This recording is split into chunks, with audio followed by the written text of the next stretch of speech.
Wednesday, October 29th. I'm Adam Walsh, and this is The Signal. Today on the show, we are talking about ADHD, specifically what happens after the diagnosis, right? Once you've learned you have ADHD, or perhaps somebody in your family has it, now what? I've got folks here to talk about it.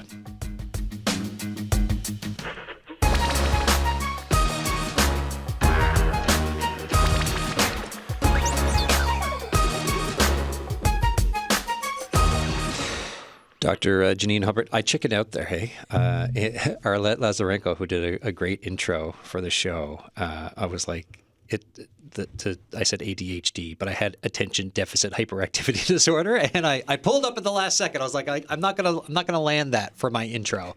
I don't think I can get it out without fumbling it. You're the reason for this show. Me and you've been talking, right? Just tell us the idea behind why this kind of a show is important. Sure. And welcome back, by the way. Well, thank you. Nice to be back. No dog this time? No dog. No, regular levels of sleep. Yeah, it's amazing. And for folks who don't know, last time you were here, you were on alert notice because of the wildfires, so you brought your puppy dog in with you. Who audibly snored through the entire interview, so clearly wasn't very impressed with us. Not the first person to do that when I've been talking. So you and I had a discussion back in the summer where we were covering the idea of what's involved in an assessment and a diagnosis of ADHD. And I think there's a lot of times where the discussion ends there. There's kind of okay, I have a diagnosis.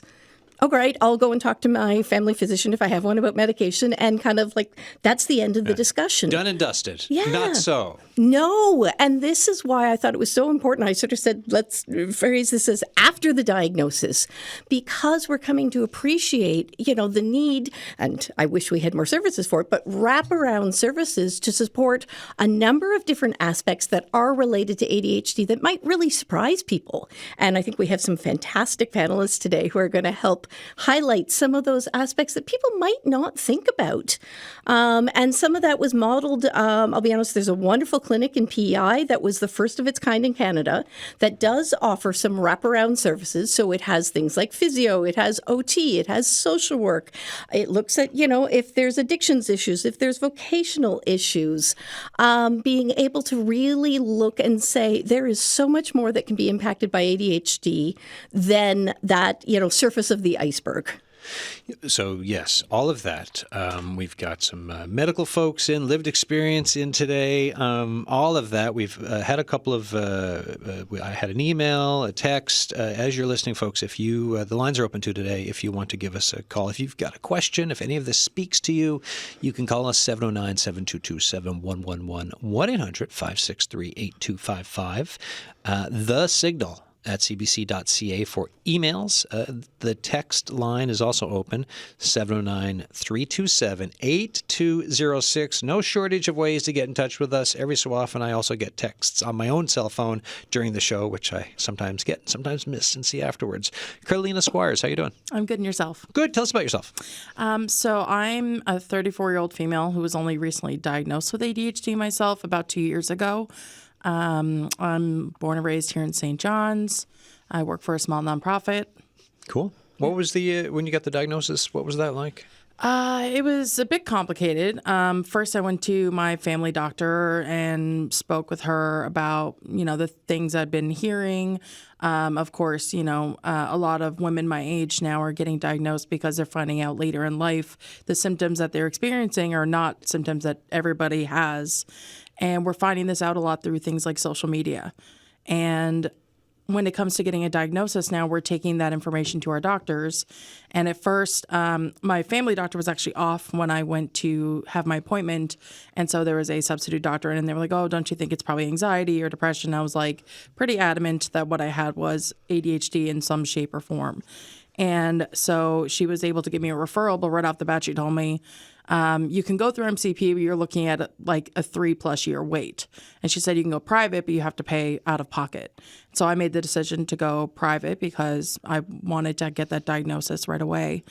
And I had my health insurance, but unfortunately it only covers so much. So a lot of it I did have to pay out of pocket as well. Right. Okay. There's lots there we can dig into. I'm going to go to Dr. Roxanne Cooper now. How does all that sound? Well, tell folks about yourself, and then I'll ask you that question that I just asked.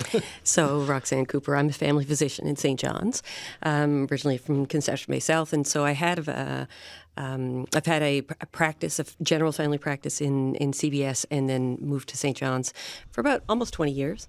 And You left God's country to move to St. John's? Oh my goodness! Yeah. So did I. So anyways. And in the past year, I decided to change my practice. So I gave up doing general family medicine, and now I just do consultations for ADHD assessment, mental health, women's health clinic, PEP clinic, menopause, joint injections, small procedures. So I had to change my practice because I, too, have ADHD, which was diagnosed late at 42. And then I hit menopause 2 years ago, and it made my ADHD a little bit more challenging. And I couldn't keep up with all the extra demands and all the deluge of mental health, which came through the door during the pandemic, during and after the pandemic, all the anxiety and a huge amount of ADHD, which was unmasked by so many things within the pandemic, and I'm sure you guys have discussed that before. But yeah, so I changed my practice, and now I'm focusing a significant amount on ADHD. For what Karleena was saying, how much that speaks to Yeah. So it's a common thing. I mean, I have an interest in ADHD, so I feel very comfortable with it, but we're not taught very much about it in medical school. We weren't when I graduated in 1999, and even now, it's not a huge part of the curriculum, even though it's a huge issue and a diagnosis that runs over every other mental health. 85% of people who have ADHD also have another mental health disorder or other mental health symptoms at some point in their life. I think something like 80% of those people will have more than one, 2 or more. So they have 3 mental health diagnoses and usually a number of other physical diagnoses. So we know there's a whole bunch of other things that coexist with ADHD. All the neurodiversities will all pop up together. So yeah. Okay. So there's a huge amount of issues, and I think a lot of family docs right now, they're overwhelmed. I got out because even though I had huge experience with general medicine, I couldn't keep up with the demand. So I think for young docs coming out now, or even docs who are trying to manage all the diabetes and the COPD and all the blood pressure and all the stuff, if ADHD is added on, for someone who's experienced with it, it takes me a half an hour to an hour to pull out all the details. Most docs book 10-minute visits. Yeah. Because that's what we're paid for. Yeah. Right? You don't have the time to so it's a hard thing to do, and so referring on to other places is often what happens. Can I how you've made the shift you just described making for your practice and career. How's it feeling now? Oh, it feels great. Yeah, that's what I thought. I've you made aged the necessary backwards. changes that you had to do. Yeah. Yeah, I've aged backwards about a decade, and coming up soon, I'm going to be joining joining a group of psychologists who are hoping to move towards that multidisciplinary. Wraparound service that Janine mentioned. So really excited about that, about making mental health care, ADHD care, mental health care, just easier. Yeah. It's so hard right now. And it takes up so much, and it impacts people's daily lives significantly. It's a really challenging thing. It can be very debilitating, even for people who, on the surface, like me, look like I'm successful. You wouldn't say that if you walked. It's like doctor, and then you like from social media and stuff. There's tons out there on you. Believe me, I was looking at it yesterday. but then to this point, So if you lived in my house with my family and my social network, you would see that there's a huge cost to this illness that no one realizes unless they walk it. I was going to say, that's my duck or swan analogy. To the rest of the world, you look like you've got it all going on. Everything's kind of moving along. Struggling it's underneath only there. the people who are close to you who see the frantic paddling that's going on under the surface. There was a producer who retired from her who always used to say that's what making radio is like as well. It's like, it's like, it looks real nice on top of the water, struggling underneath, just trying to push things forward. Andrea Hann, a physiotherapist. How are you doing? I'm doing doing great. Thank you. Thanks for coming in. Tell us about yourself and some of the intersections with movement and ADHD. Well, thanks, because a lot of people, exactly, they saying this, it's a mental health diagnosis. Why is there a physio involved? So I have a few hats. I work at the Janeway full-time in the day. And I work in the area of child development. So I do work with families who have children that have been diagnosed and teens with ADHD. And then I also I work with the Balance Center in the evenings, and I see adults, usually mostly women, with ADHD and hypermobility. So that's one thing I like to chime in, that there is a correlation, that's not a causation, a correlation between hypermobility. That means your joints, you have a lot of extra movement in your joints. A lot of people think that is double jointed, and neurodiversity, including ADHD. So they do. When I see a child come in with hypermobility, I do screen a little bit for ADHD, and if I feel that, I'll send that off to the pediatricians. But also, if somebody's coming in with a diagnosis of ADHD, I'll look for the hypermobility. And why I do that is that I know that a hypermobile body is sometimes a more challenging body because they have more movement you need to hold on to, and throw in if you have focus and attention issues. So there is about 4 kids in every classroom, 4 teens in every classroom have something that's called DCD, developmental coordination disorder. It's just they have a hard time pulling movement all together and coordinating it. So these kids tend not to get picked for teams. They tend to get easily tagged in gym. They are usually self-select out of activities. And often we can help with that diagnosis because we do have some movement standardized assessment, for no better word, just to help them figure out why. Why does this happen to them? And then exactly there's strategies we can do to help. And exactly bike riding, I've already mentioned that because I don't want to forget it. One skill, especially since COVID, bike riding became very popular, and it's still very popular. And for some kids with ADHD, bike riding is a challenge, coordinating all that movement together. So our Janeway does provide some bike riding training, but there's been such a big explosion. We do have, I work at the Balance Center in the evenings.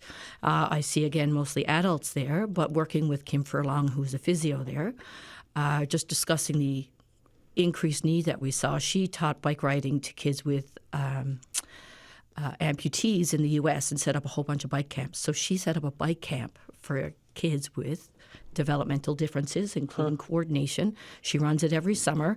We started out with 1 camp. The first year, probably about 6 years ago. Last year, we had trouble because of Canada Games finding space, but the summer before that, we had 8 camps just because the need was so high. And it's really fun and it's great, and it just breaks down that task into achievable goals. So the kids get success. They can see that they can do it. And then we build on it. And some kids within 2 sessions are up and riding a bike, which is always a joyous experience. That must unlock. You're already describing it, but I'm just thinking to unlock that for a child. It's massive. Yeah. It's massive. And it is. It's just to see that freedom and to feel success and that self-esteem come up. It's more than just riding a bike. Come on in. It's a huge thing. Sounds like a fantastic program. So it's not just that you're helping them develop this skill. You're legitimizing the fact that they found the skill difficult, a skill that a lot of children can do without even thinking. They get on the bike and they can do it. And whether or not it's a coordination issue, a vision or balance issue, they can do it. Some kids can just do it, and other people struggle. And those other people are also, you say, self-selecting off teams. They're pulling off the teams and they're joining the band maybe. Hello. Or in the 80s, we weren't allowed to be on the teams because you had to be good to be on a team back then. Participation wasn't. Yeah, the 80s were. It was a bit of a rough spot. Yeah, and the 90s. Tough. Yeah. But what that left those kids with, they went over to the band, but then they feel like for the rest of their lives, 54 years old, still feeling like I'm not good at sports. there's something wrong with me. Yeah. Right? And that whole piece, the shame that comes with that, and shame's going to come back up for me. It's a big thing that I talk about. The shame that people feel when they know that they can't do it. They can't just ride a bike, kick a soccer ball like everybody else seems to be able to. Why can't they do it? They just can't, and they feel bad, and they carry that with them all their lives. And that adds into, and if they're not diagnosed until late, the kids who are hyperactive, the hyperactive boys get diagnosed in kindergarten, if not before. The ones that are not hyperactive, that are inattentive, that are in their heads more, they don't get diagnosed till the women get diagnosed at different hormonal changes, and the boys get diagnosed. And I'm being very gender general here, saying boys and girls. The entire LGBT trans population is also higher prevalence of ADHD, and really not studied well, like most things with that population. So, but then they go through their lives feeling like there's something wrong, and so then they get higher anxiety and depression. Right? Higher anxiety, depression, and it's just continuous and additive, comorbid. Every single day adds one more reason why they feel bad about themselves. I just always assumed I was bad at sports. Yeah. Right. Still thought so. Yeah. So what's it like to hear this now? And to hear about Never would have put two and two together. Right, and this is happening now in Lifetime. Yeah. Okay. All right. I'm glad we have you here.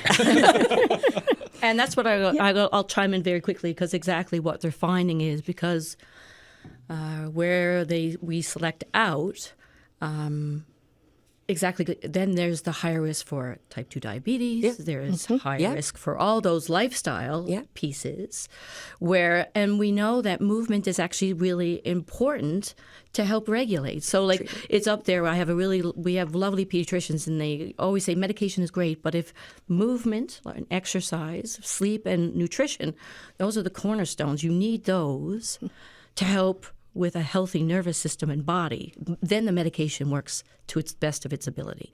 So my job, and I work with OT, is helping children move to the best of their ability. We often see also a lot of kids that like that 4-foot gait pattern, like they're more on their toes when they walk. And sometimes that selects them, like they get self-conscious of that. So we do have an alignment clinic, we call it at the JOA now. We work with orthotists, and we try to optimize the kids' alignment using orthotics and giving them better support. And then all of a sudden their gait is more stable. So their gait is improved and their balance improves, and then their skill improves. So we get as young, I like seeing kids young. So not to say that every child that walks on toes has ADHD, but it's something to screen if they do. And it is toe walking, if I can throw out that little card.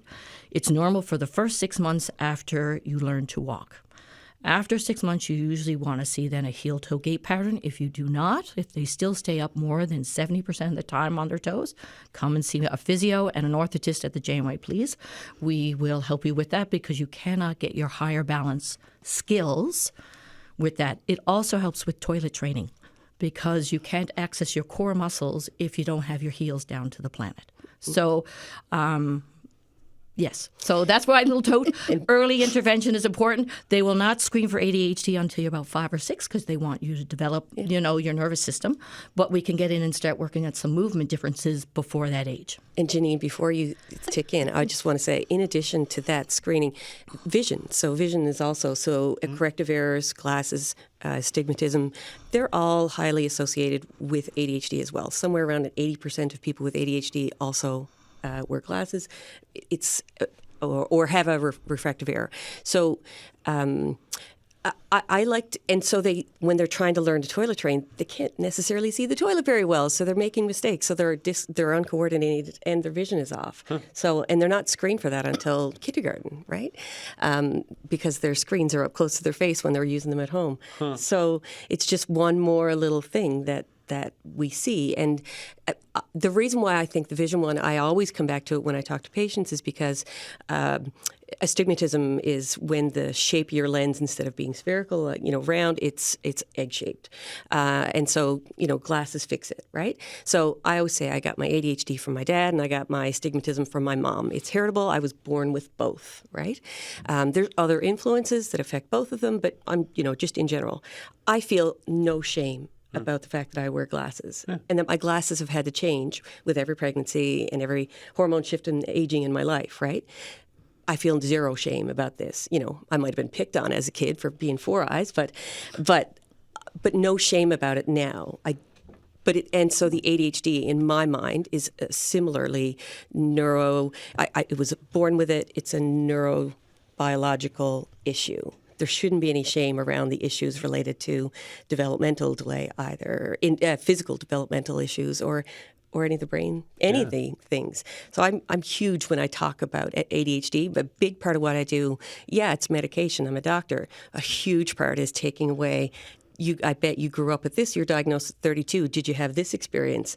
Did you know that was abnormal? That was ADHD. Combining peer-to-peer with doctor is a big, big thing, right? Like that, I can only imagine how helpful that is to be like, oh, you get me. You actually do get me. You're not just my doctor. You get me because this is your experience as well. Yeah.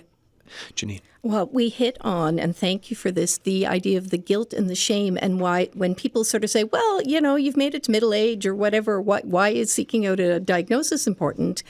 I mean, there's research that's saying, 20,000 more negative messages for a kid by the age of 10 with ADHD than their same age peers. Yep. And that doesn't even start to address the internalized negative messaging, the criticism, and at a certain point, the epiphany of, again, I'm not lazy because the kids know, or the adults, they know that they've had to work 5 times harder and sometimes don't even realize that everybody else doesn't work as hard as they have been to, pull off whatever it is that they've been able to achieve. So that validation for all of those struggles. Now, there's often a lot of guilt. There's a lot of processing that can come along with an adult diagnosis. But so some of it is very much that missed opportunities or missed understanding, or perhaps it was marital conflict, or it was a conflict with family because this piece wasn't understood. So it's not I'm running late because I disregard, how important things are. It's the time blindness kicked in and whoops. But I'm so glad we're focusing on some of the physical and the medical piece here. There's been some research come out recently. I mean, it has its issues, no question. But it came out of Britain, and it was really looking at decreased life expectancy in individuals with ADHD by up to a decade. But because of all the underlying health conditions, so the diabetes, the high blood pressure, the cardiovascular issues, so a lot of these things that we've been talking about, and not saying, again, that it necessarily causes, but it's, listen, in the same way, if you have a family history of heart disease, you want to know about that so that you can try to address it proactively. It's the same thing with ADHD. When we know that there are associated health implications, we want people to know about them so that that's something that they can work on. If you've got a box that's locked up in your house, and you know that by unlocking it, it can explain a whole lot of why things have been the way they are in your life, and some other bits. Like why? That's it. I look at that as kind of necessary, a gift, but also a necessary thing. Karleena, your thoughts on just where we are with it? Well, discussion? I mean, it's like I said earlier. I could have waited through MCP to get the diagnosis. 3 years.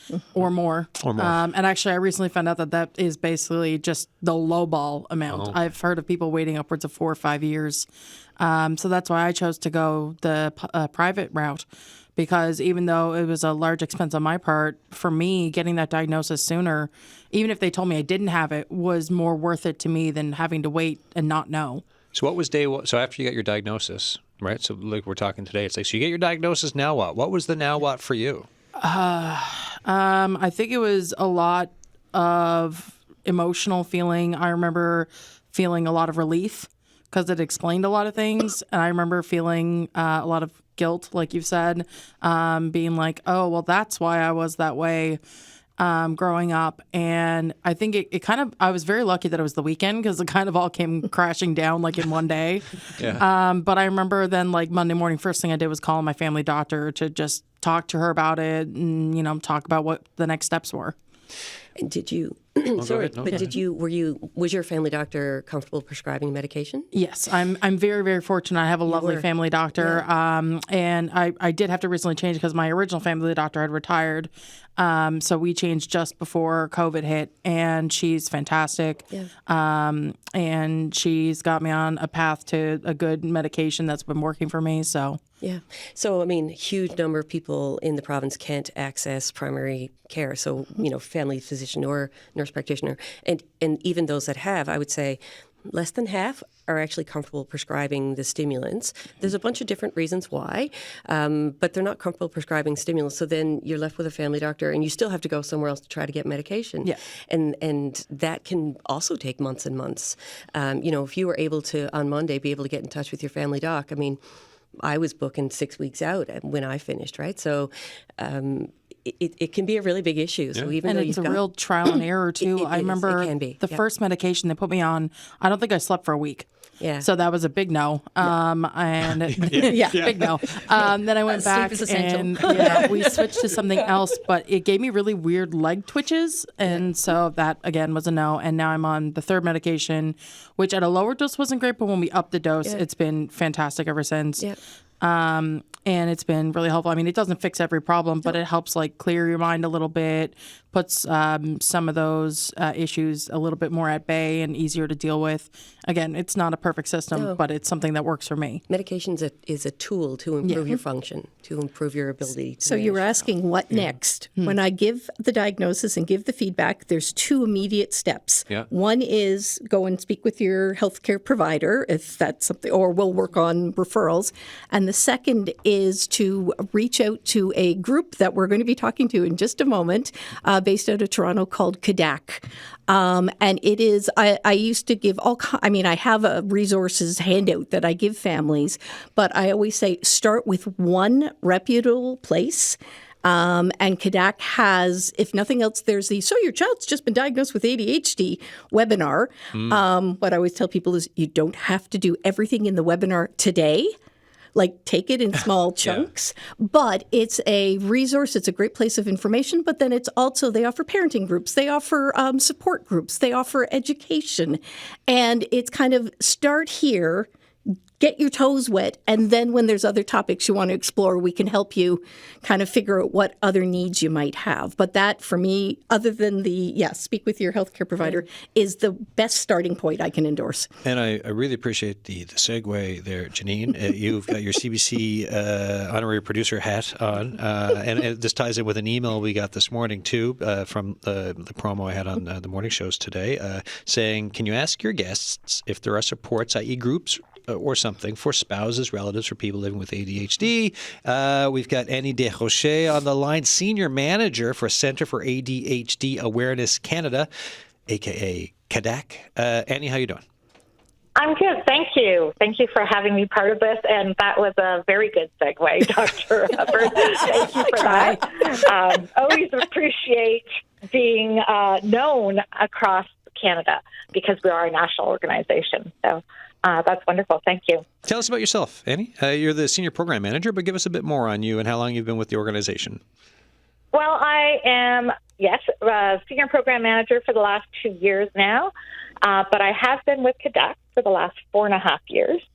I started off as a resource navigator, which meant hearing everybody's phone calls and, like your guests, talking about, their process and what they're going through. And then being able to provide, some resources. But myself, I am a mother of 4 grown children now, 3 being officially diagnosed with ADHD. My oldest one was never diagnosed. She was a young girl who, succeeded in school, but didn't mean it was easy for her, and typically got passed over and never flagged. But as an adult now, she is realizing that ADHD is impacting her life. And I myself recently diagnosed. So I was diagnosed at the age of 55. And I would say really CADAC is what helped me understand that I had ADHD, because being part of, this organization, getting all these resources, and lucky enough to be participating in some group coaching because I was moderating them and stuff like that. And listening to everybody's stories in our support groups, it kind of opened up my eyes to, oh, my goodness, that is not norm. That is not what a neurotypical person does. I, too, probably have ADHD. And so seeked out a diagnosis. And yes, of course, I have ADHD. And I should have known, how is it possible to have actually 4 children with ADHD? Just from one parent, because their clinical pediatrician had said, "Oh, it doesn't seem like it's you. You seem all well organized. Let me meet their father." And then when he met their father, realized, yeah, it was him. But at the time, and your guest might have talked about that a little bit earlier, you don't realize that sometimes what you're doing is not neurotypical, or what you're doing is masking, right? So I had all these strategies in place to help me survive, but didn't realize it. So, at Quebec, we do all these great, wonderful things, but the support groups are so valuable. People come together and talk about their experiences and are able to share and feel validated and understand that they're not alone. And in remote areas across the country, like Dr. Hubbard was saying, to have access to a medical professional, to any kind of resources or services is very difficult. So everything we offer currently at Quebec is virtual.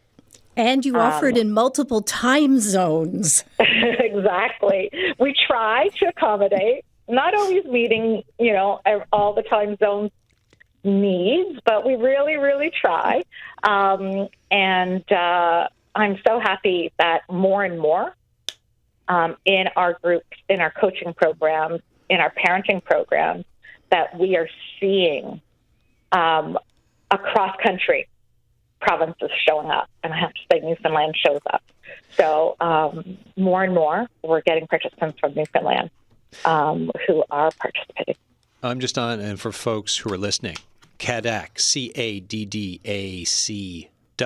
CADDAC.ca. I'm on the site now, and it's like, let me say here, you've got, for example, this is ADHD Awareness Month. You've got your annual conference coming up, Share Your Story, The Many Faces of ADHD, upcoming programs and events, Understanding ADHD for Adults, Adult ADHD Group Coaching Programs, the Youth ADHD Group Coaching Programs, 16 to 24 years. There's also one for our children. I mean, it's vast, the amount of resources and things that you're listing here. So and like you said, it's virtual, like Dr. Hubbard said, in different time zones. Low cost. Right? All of low that cost there. or no cost. Yeah, low cost or no cost. Right? So like for support groups, they're free. And it's sign up once and keep getting reminders monthly for the upcoming session. You show up when you want to show up. We even allow you to show up late. We will admit you if you show up late because that's part of ADHD, but we want to be there for as many people as we can. Annie, thank you so much for coming on the show. This is, I think for folks listening, there's a lot there that they can go and also, look around on the website for CADDAC. So again, CADDAC.ca, folks. I appreciate you taking time, sharing your personal bits as well as the professional bits and weaving it all together for us.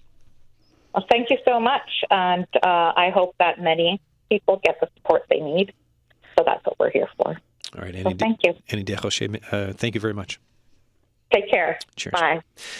So Annie Desrochers there, Senior Program Manager, Center for ADHD Awareness Canada, a.k.a. CADDAC. We had just got an email in. Let me see. I was diagnosed with ADHD in 2024. I'm almost 40. I've had things related to ADHD that were unexamined or not explored as possible ADHD for the last 20 years or more. One of the big things I've learned is how emotional dysregulation can be a telltale sign of something underlying like ADHD. The need for instant gratification has been one of the biggest challenges for me. And with that comes there's a cost for future planning. I buy the item now instead of a goal plan, saving for future. And as stated earlier in the show, ADHD typically comes along with other issues. For me, it's PTSD from early childhood. So thank you so much for that note. I think there's a lot there. There's a lot of what Annie was saying too. Folks, this is The Signal. I'm Adam Walsh. We're talking about ADHD post-diagnosis. Today, full studio of folks in having a chat. Thoughts? That was such a good email because, well, trauma is the other one that always keeps coming up. So whether it's PTSD from diagnosed from a specific event or course of events, or complex PTSD, which is more subtle, chronic exposure during childhood of not severe events, but things that, we would now consider not great family environment growing up, right? So it can be very hard to separate the two. It actually can be really hard to make the diagnosis clearly between ADHD and PTSD or complex trauma. And sometimes even I don't know for sure which one is the dominant issue until we start medication. Yeah. And so their anxiety symptoms might pick up with medication, and then we have to back off and try to go anxiety meds. But a lot of people are coming in. A lot of people come into me, and they've already been treated for anxiety for many years. And I say, well, what's the anxiety that you've had? Like, what's the worry? What's the dread? What's that feeling? And they're like, well, I don't really worry about anything specifically. I'm just overwhelmed all the time. And when someone uses the word overwhelm, that to me is ADHD. That's the magic it's not word. Anxiety. Yeah, it's overwhelm. So someone who's always overwhelmed, they go to their doctor and they have the buzzy feelings and their body feels the anxiety things, and they might actually be worried about the stuff coming up. But overwhelm is ADHD, and so there's often comorbid things and then physical things that go with that. So they've had bad belly since they were a kid, and they've been on stomach medications, and all these different things. These things. Yeah, it's Dr. Roxanne Cooper there. I want to move over for Andrea Hann, their physiotherapist. You had your hand. I felt it. I could feel it. Was it true? Did I feel it? I did, because we have this other sense that we're just really starting to really learn about, called interoception. So what's that? Interoception is the ability to feel sensations in your body. So the feeling of thirst, the feeling of hunger. So a lot of people with ADHD won't eat lunch because they don't feel hunger, or they wait till they're really hungry and then they have the sugar drop. And we also feel emotions in our body. So to be able to notice the sensations in our body really play in for emotional regulation, as well as all these other aspects of our health.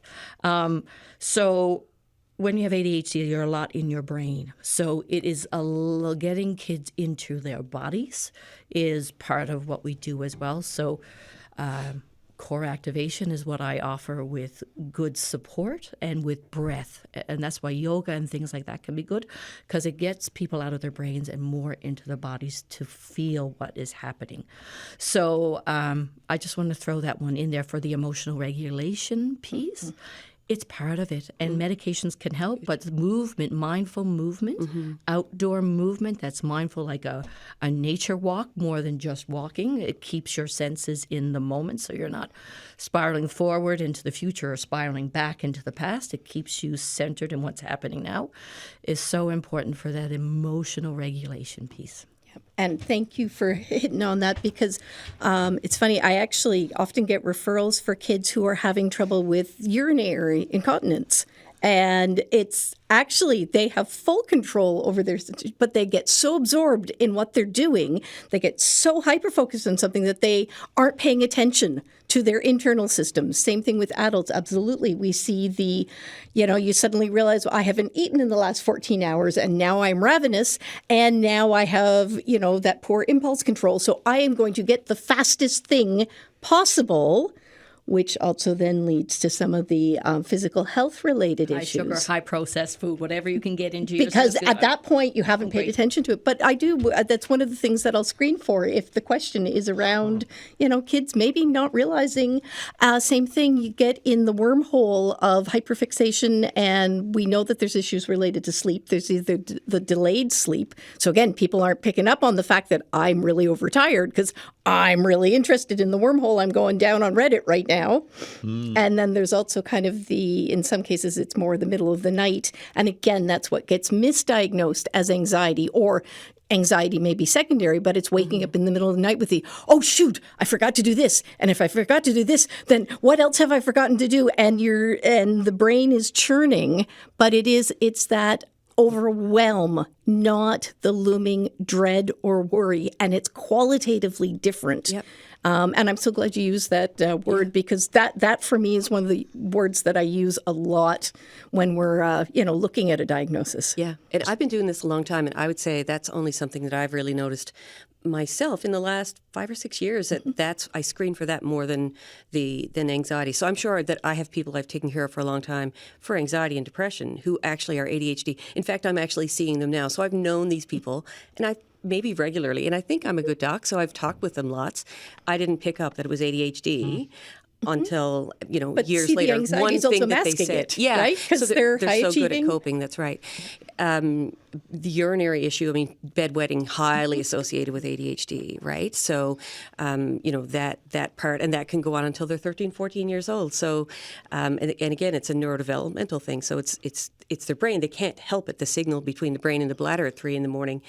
It doesn't connect. Let's bring that shame thing in there. Let's bring that shame 13 thing in years there, old, right? yeah. And then 13-year-old, so if you're a 13-year-old who's not paying attention to what you've eaten or drank in the run of a day, you're also not paying attention to when your period's going to start. So you're having an accident at school, not being prepared for your period. Huge shame, right? And that can happen repetitively also. So there's all these little things that no one talks about, no one picks up on. Sexual function also, orgasm issues are common in women as well with ADHD, not as much with men, but definitely with women. So there's all these little things nobody thinks. Just because they're not bouncing out of their chair in class doesn't mean it doesn't affect every other body system. And on that topic, and also with the emotional regulation or dysregulation, a lot of people don't talk about the fact that menstruation also severely affects your emotional regulation. Yeah. That was actually one of the first things that led to me looking into getting a diagnosis. Yeah. Was I was finding I was beyond extremely irritable, and I also was able to find out that I had RSD, which is rejection sensitivity dysphoria. And those things led to my diagnosis. Yeah. And if it wasn't for things like social media, I never would have known any of that stuff was connected. Yeah. Well, because the emotion regulation and the rejection sensitivity aren't yet part of the diagnostic criteria, but boy, are they coming. Yeah, I mean, that's really just such a universally accepted piece of the puzzle that, again, probably the last 10, 15 years, same thing with the understanding around the hormones. That's even a little bit newer. 2022. And it also really my good medication too. Oh, yeah. And research looking at addictions and substance use. Because for the longest time, the conventional wisdom was, well, if you have someone who's using substances, you don't start them on an ADHD med.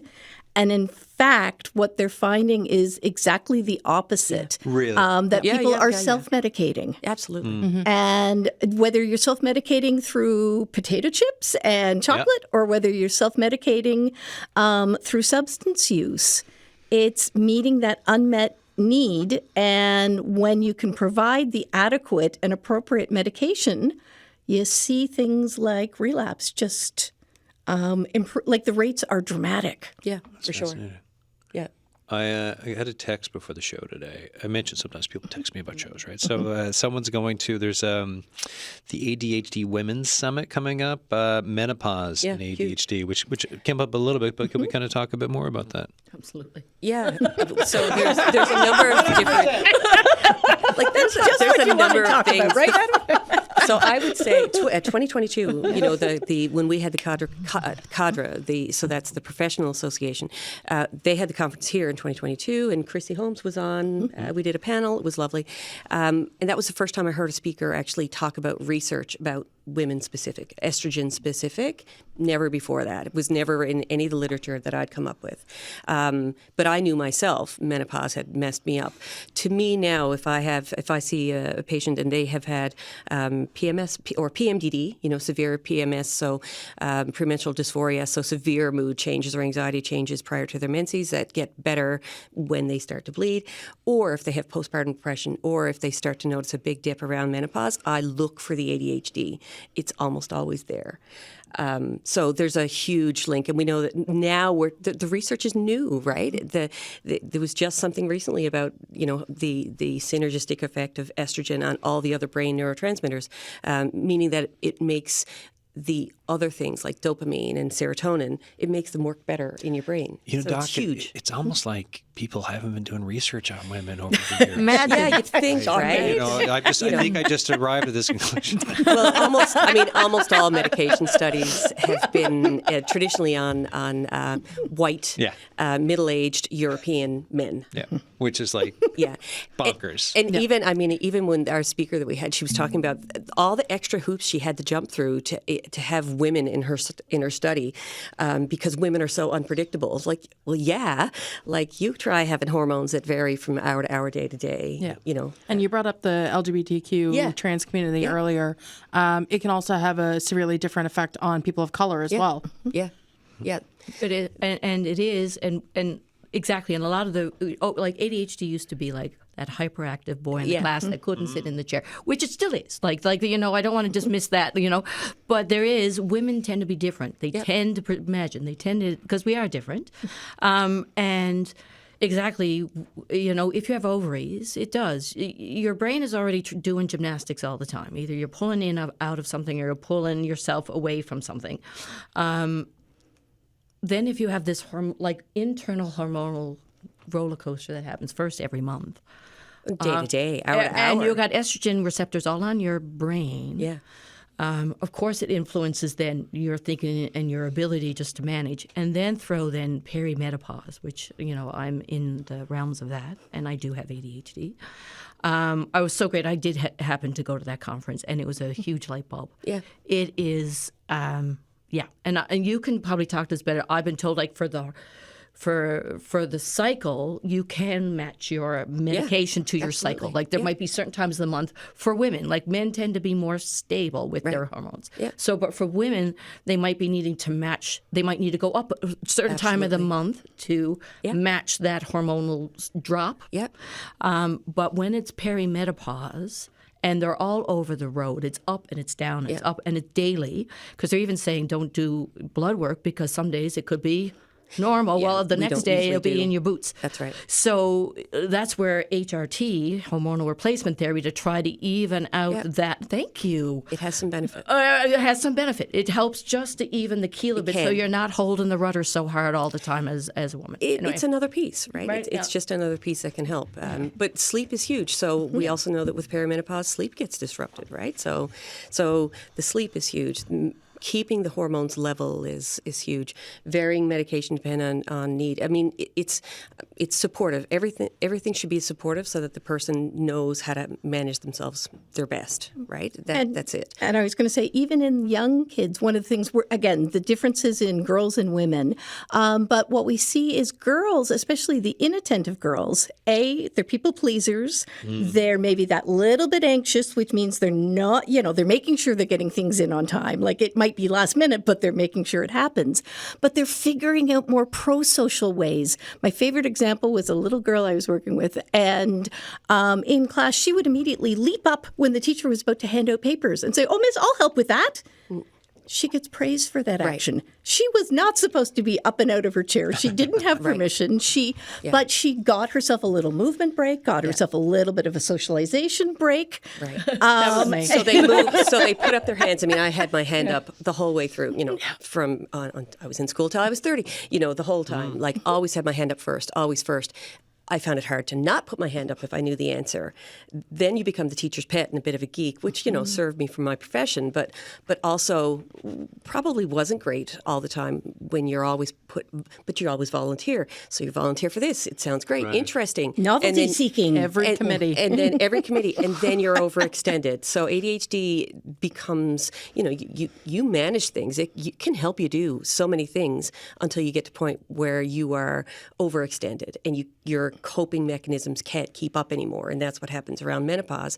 The whole bunch of things that happen around menopause, but perimenopause, but all those things that got you through just fine until now, you burned the candle both ends and in the middle, and and now you're exhausted. And that's what we saw during COVID. Yeah, and that's what we was all of those support structures, all the things that had been kind of in place, and you're juggling all the balls, and then Gone. either the extra pressures or the those regular schedules and stimulation. deadlines and Kids like are in all of that we saw. And I mean, also at least for kids, we saw parents suddenly going, "Oh, now I see what the teacher's talking about."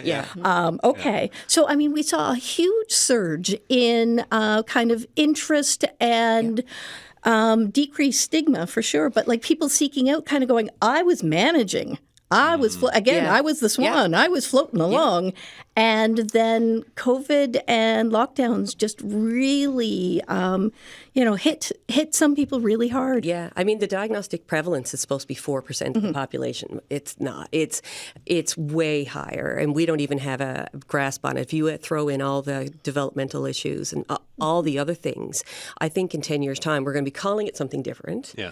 It's not, because attention is just such a small subset of it. We're going to be calling it something different, and we're going to be approaching it differently. If you look around Newfoundland and you think about all the nans and pops who can do a whole bunch of things, and they manage, they're in charge of a whole bunch of things. They volunteer everywhere. There's the group that their shed is perfect and you can eat off the floor. And then there's the group where Pop has got some copper that he got from Argentia back when the Americans were there. And he knows where it is, somewhere in there, right? Yeah. And he's a great guy, and he can do a ton of things. Pop's got ADHD, right? But it wasn't diagnosed before because it wasn't necessary. And he's gone through his life, and he's fine, right? Nan is 82. She can put the ass in a cat, but she sometimes forgets to do things, and she's a bit last minute getting places. But everyone loves her because she, does lots of stuff. So. She gets dizzy easy, though, and she can't, go out in the boat because she gets motion sickness. It's like all these little things. So there's a huge generation which has got along just fine. It's actually used it to their advantage. But the environment we live in now, the kids are in school now with so much stimulation, so much social media, so much expectation, and no quiet time. There's no time to go for a walk and hug a tree. There's no time to pet a cat. That physical thing of actually having an animal in your arms, that is meditative and mindful in itself, and a physical slowing down, right? These things people have done emotionally regulating themselves for years. Now we're just stuck in boxes. So the world changing into like what? This thing we're in now has done such a disservice for anyone who's been living with ADHD compared to before, is what it sounds But also like. a service at the same time. Because now they know what it is. Oh yeah, no, I just mean like the inputs, not the It's a change. bit of both. The understanding bit is of both. amazing. The catch-22. Right? I do hear a lot of criticism from other doctors saying, I had 4 more people today come in and they think they have ADHD. My response is they probably do. Right. Just hear them out.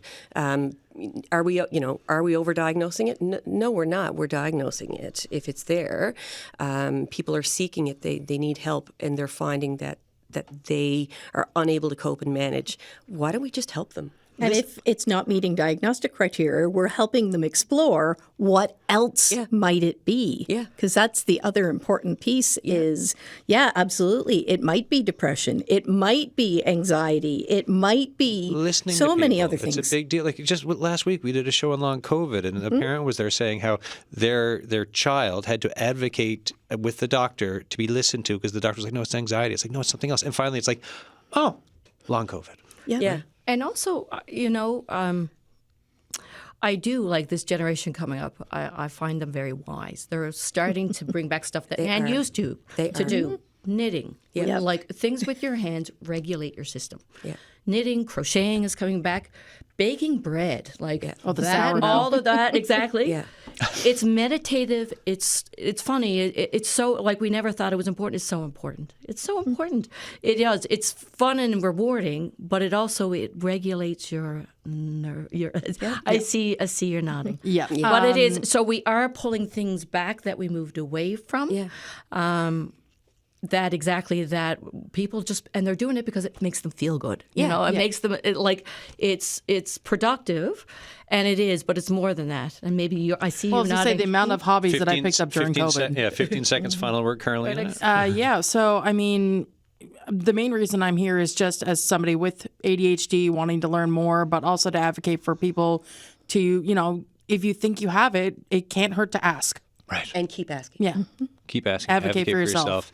And for everyone listening to this show today, CADAC, if you want some other resources, CADDAC.ca.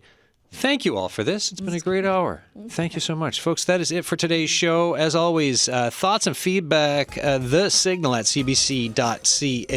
Call and leave us a message, 709-576-5260. What is tomorrow's show as I look down to the end that we wrote? Here it is. As Gen Z or Z enters the political ring in Newfoundland and Labrador, young councillors are ready to get started. At least 7 councillors under 24, including 2 deputy mayors, are now working to better their communities. We're going to speak to some of them tomorrow with, I will call Jenna, our Gen Z correspondent. Jenna Head will be with me to break it all down for you. Cheers, folks. Bye.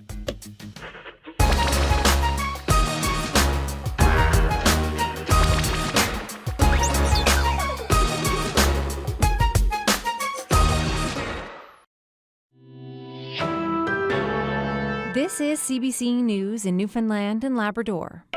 I'm Sarah Blackmore. Good afternoon. A new chapter in Newfoundland and Labrador politics today. I, Tony Wakeham, being appointed to be Premier and Minister for Intergovernmental Affairs, do swear